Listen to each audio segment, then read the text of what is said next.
Good afternoon. The time is 2:00 p.m. The date is December 7th, 2022, and I call to order this meeting of the Health, Education, and Welfare Committee. If you would all rise if you're able, I will ask Representative Marshall to do our invocation. Thank you. Join me in prayer, please. Creator God, we just come to you at this time and we just ask that you just lead and guide us in this meeting, and that you just grant us the wisdom to make wise decisions for the betterment of this nation. And as always, we ask that you be with the families who are in the grieving process, and that you just be with all those who are sick and ill in the hospitals, nursing homes, and just be with our families and friends in this holiday season. For some, it's going to be a lonely time, and for others, it's going to be a joyful time. But we all know that we're always together, no matter whether it's joyful or mournful. And we just ask that you just continue to bless us with your abundance and with your prosperity. And we just ask all these things in your name. Amen. Amen. Amen.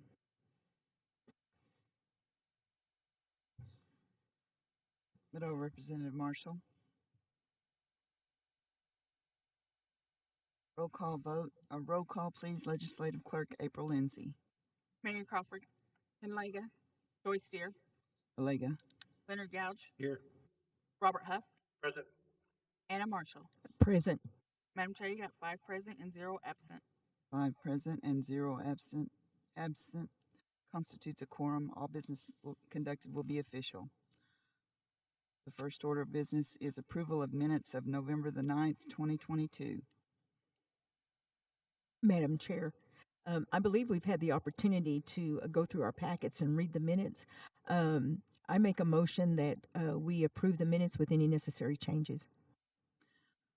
Representative Marshall, we have a motion on the floor to approve the minutes of November the 9th, 2022. Is there a second? Second. Second by Representative Huff.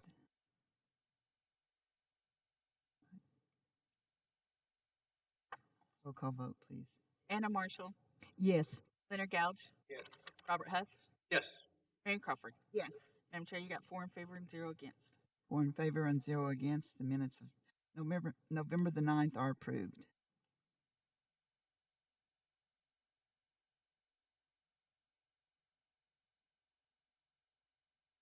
First order of business is TR 22-171, the tribal resolution of the Muskogee Creek Nation authorizing the principal chief to execute an agreement between the Muskogee Creek Nation and Oklahoma State University Center for Health Sciences on behalf of the Muskogee Creek Nation Department of Health. Sponsor, Robert Huff. Motion to pass. We have a motion for a due pass from Representative Huff. Is there a second? Second. Second from Representative Crawford. Discussion. I guess I'm time to Rhonda Beaver, please. Yes, I believe Spencer is prepared to speak. I can answer any questions. Yes, he's here. Would you identify yourself, please?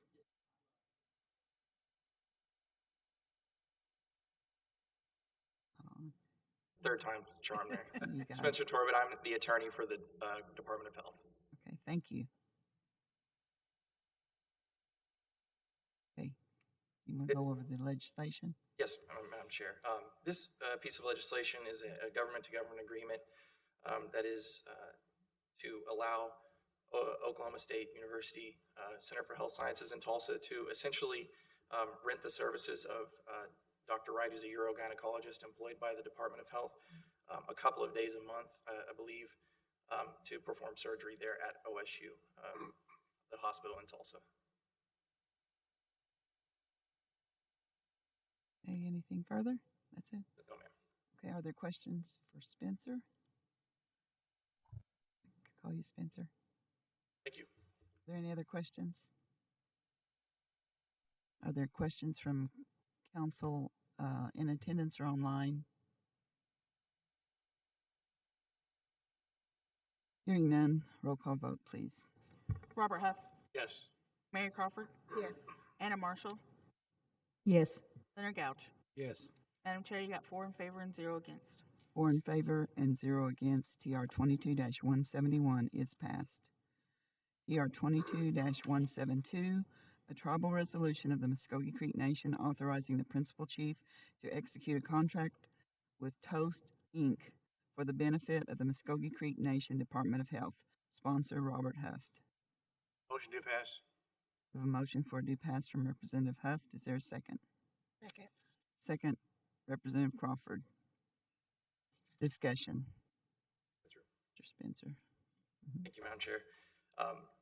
This legislation would enable the Department of Health to enter into a contract with Toast Inc., which is a point of sale software that will allow the cafeteria at Council Oak to accept debit and credit card payments once it's up and running. Credit card payments. Are there questions from the committee?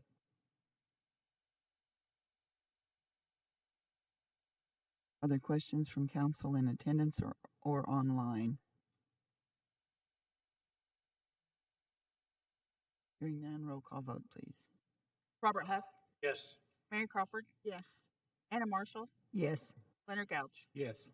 Madam Chair, you got 4 in favor and 0 against. 4 in favor and 0 against. TR 22-172 is passed. TR 22-173, a tribal resolution of the Muskogee Creek Nation authorizing the principal chief to execute a contract with RLDATIX for the benefit of the Muskogee Creek Nation Department of Health. Sponsor Robert Huft. Motion to pass. We have a motion for a due pass from Representative Huft. Is there a second? Second. Second from Representative Crawford. Discussion. Yes, Madam Chair.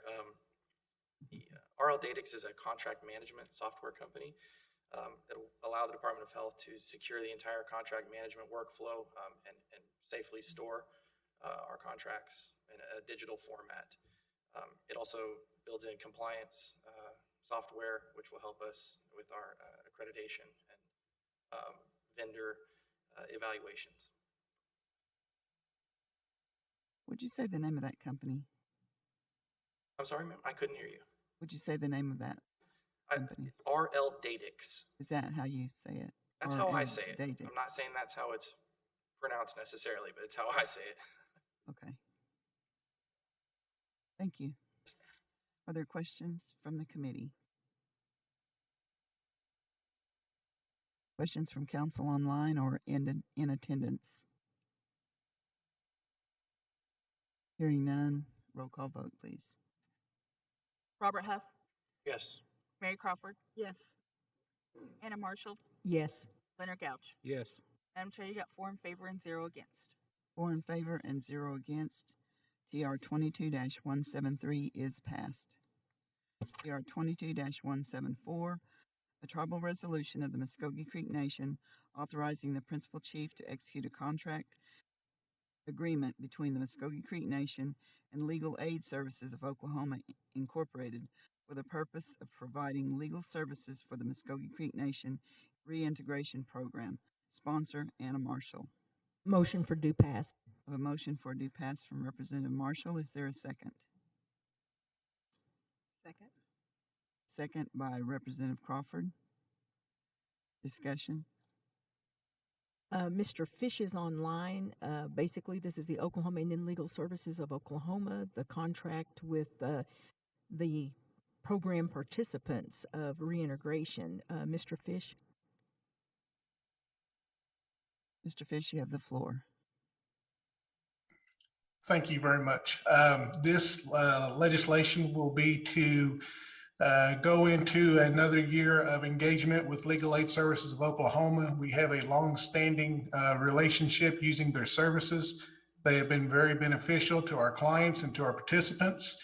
And for the purposes of one of our Department of Justice grants, we would like to re-enter into another year of contractual services with Legal Aid Services.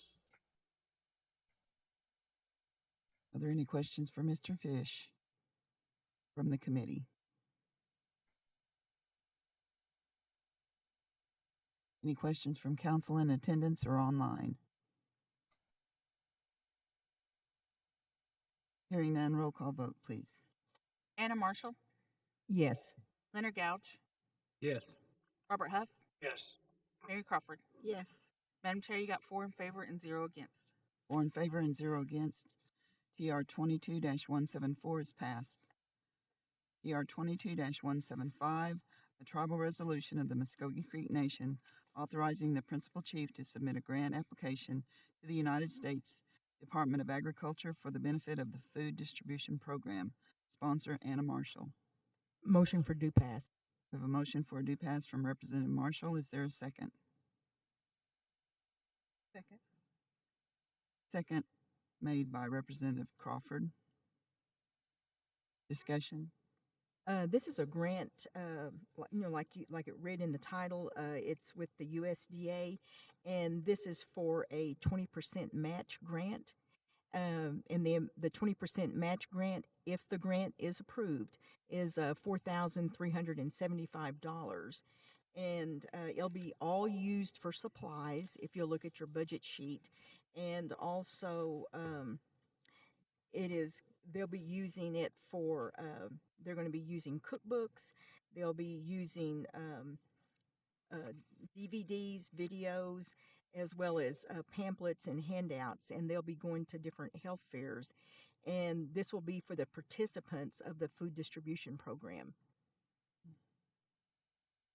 And if there's any questions about it, Ms. Watashi is here from that program if there are any questions. Thank you. Representative Marshall, are there questions from the committee? Are there any questions from council in attendance or online? Hearing none, roll call vote, please. Anna Marshall, Yes. Leonard Gouch, Yes. Robert Huff, Yes. Mary Crawford. Yes.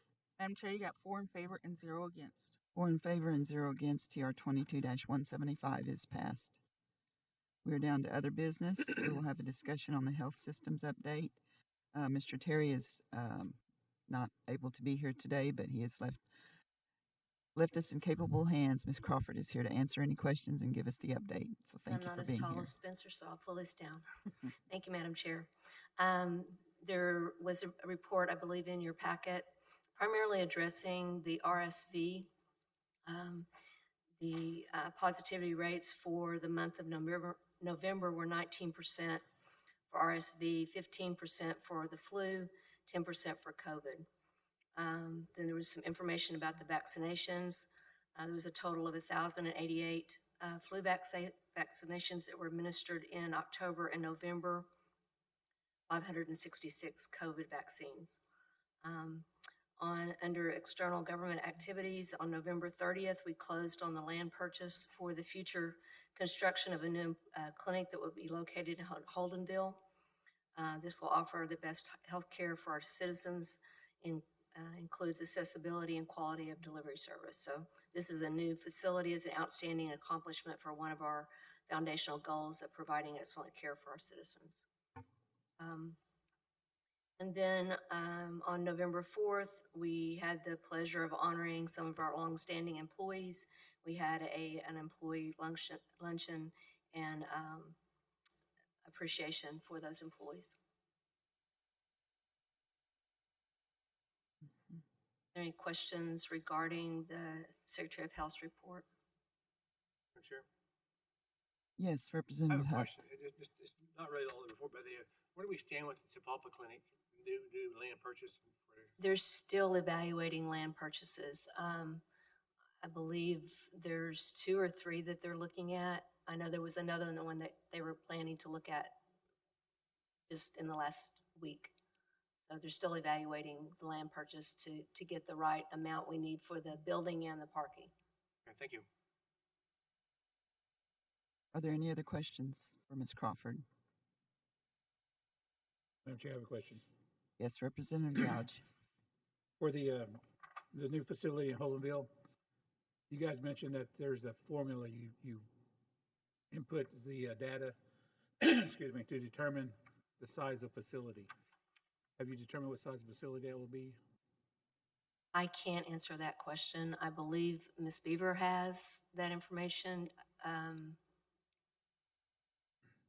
or I don't know what the size is. I'm sorry, I can't answer that question. Okay, thank you.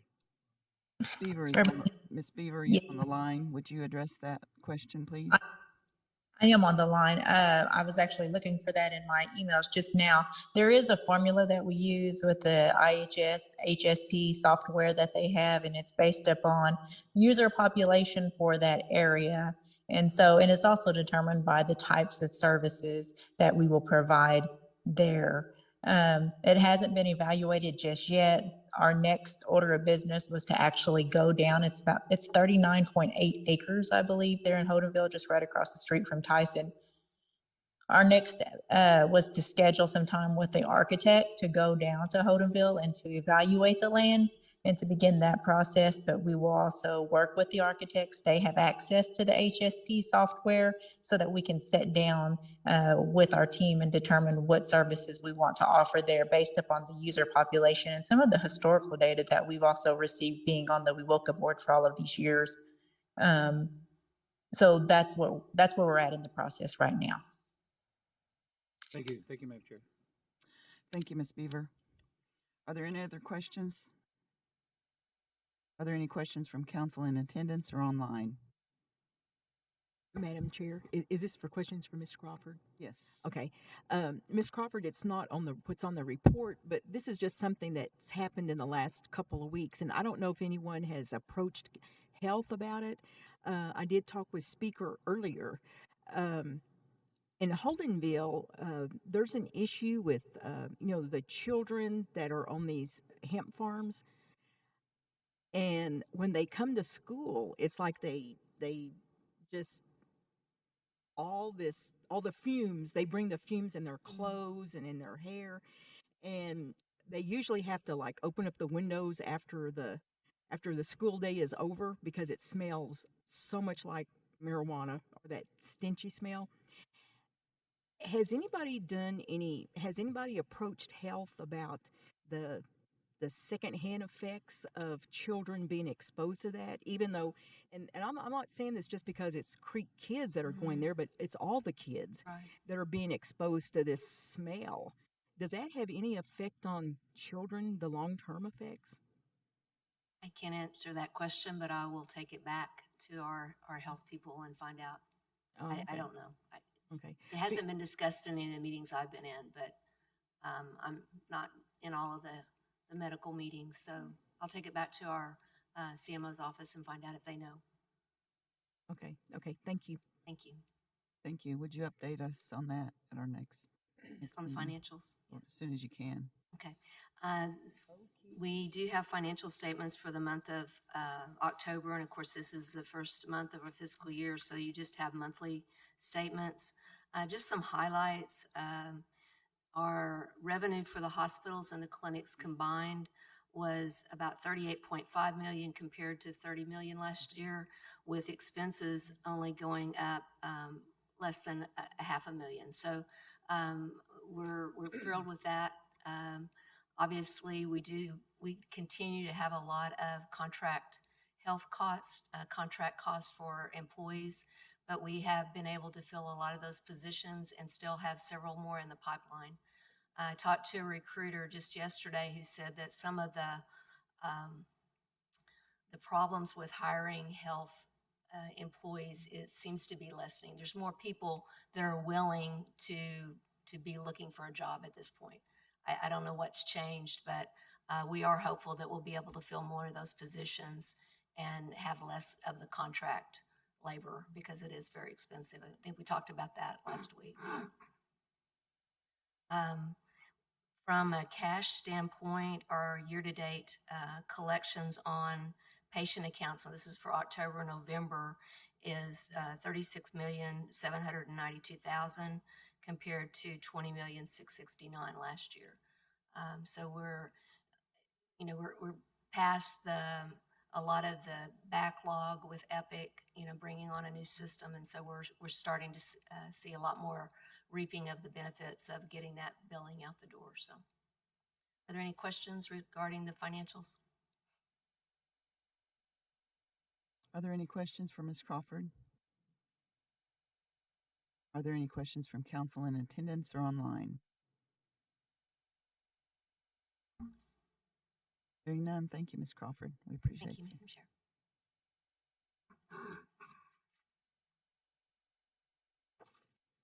We're down to announcements. Are there announcements to make from the committee?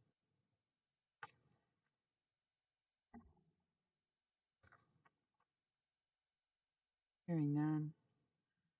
I need a motion for adjournment. So move. Representative Huft has made a motion to adjourn. Is there a second? Second by Representative Marshall. All in favor say aye. Aye. Mr. Huft, Representative Huft, would you do our benediction, please? If you would stand. You're able. Dear Heavenly Father, we thank you for this day. We thank you for this time that you've given us to make decisions for the tribe, Lord. Lord, pray that you be the ones who've lost loved ones recently, Lord. Just comfort them. Put your arm around them, Lord, and give them the spirit of comfort, Lord. Lord, pray that you be with us today and give us safe travels home today. We ask all this in Jesus Christ's name. Amen. Amen. Amen. Hello, Representative Huft. We are adjourned at 2:21 p.m.